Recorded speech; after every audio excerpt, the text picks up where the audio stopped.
Top quality और consistent performance के लिए सिर्फ सिल्वर पंप। टॉप क्वालिटी और कंसिस्टेंट परफॉर्मेंस के लिए सिर्फ सिल्वर पंप, नाम याद रखना।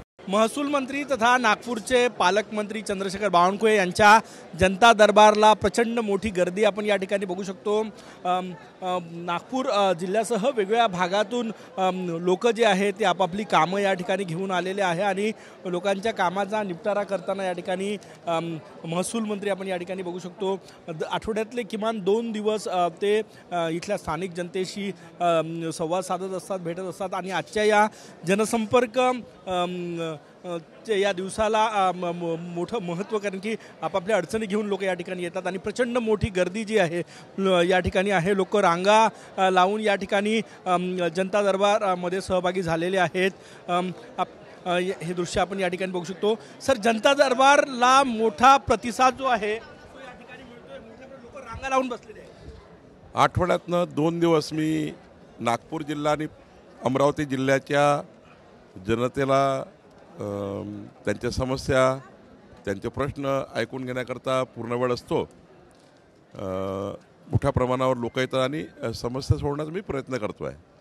वेगवेगळ्या दर आठवड्यात जनता दरबार असतो, दर आठवड्याला असतो आणि जनतेला बरोबर शनिवार किंवा रविवारी त्यांना शेड्यूल माझा माहीत आहे, त्यामुळं हजारो लोक येतात आणि जास्तीत जास्त काम करण्याचा प्रयत्न होतो।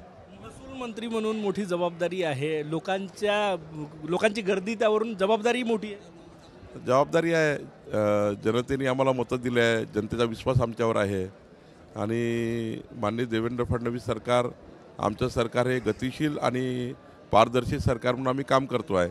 त्यामुळे जनतेचा खूप विश्वास आहे आणि जनतेच्या अपेक्षा खूप आहे, जनतेची आशा खूप आहे की आम्ही काम करावं।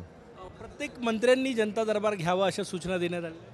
सर्वच मंत्र्यांनी शनिवार रविवार आपल्या मतदारसंघात, जिल्ह्यात संपर्क मंत्री म्हणून जे जिल्हे दिले त्या जिल्ह्यात राहण्याच्या सूचना पक्षाचा अध्यक्ष म्हणून आणि माननीय मुख्यमंत्र्यांनी दिल्या आहे, मी दिल्या आहेत।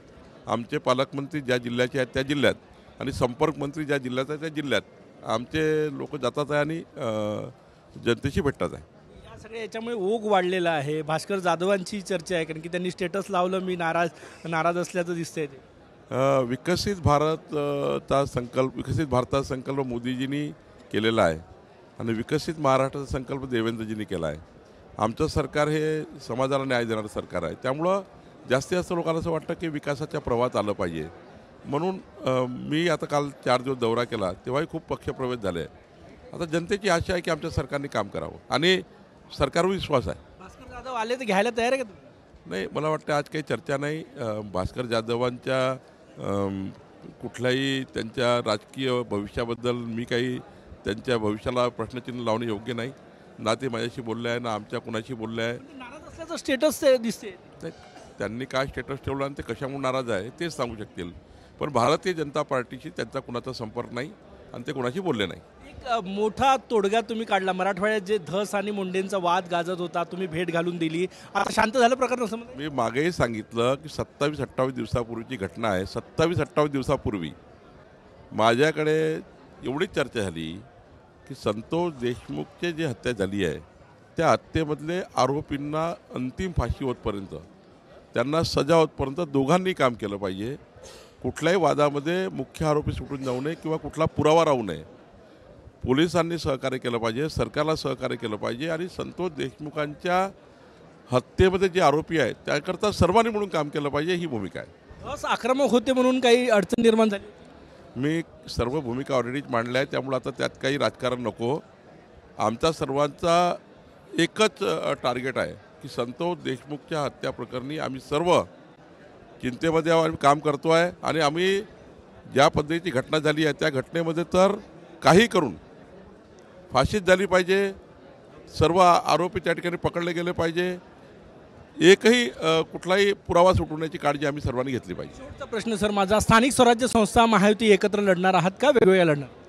नाही, आता सध्या महायुती म्हणून आम्ही काम करतो आहे आणि महायुती म्हणूनच मी 4 दिवस प्रवास केला आहे आणि आमच्या कार्यकर्त्याला महायुतीमध्येच आम्ही त्या ठिकाणी लढण्याकरता सांगितलं आहे। कॅमेरामॅन साईसह गजानन उमाटे, TV9 मराठी, नागपूर।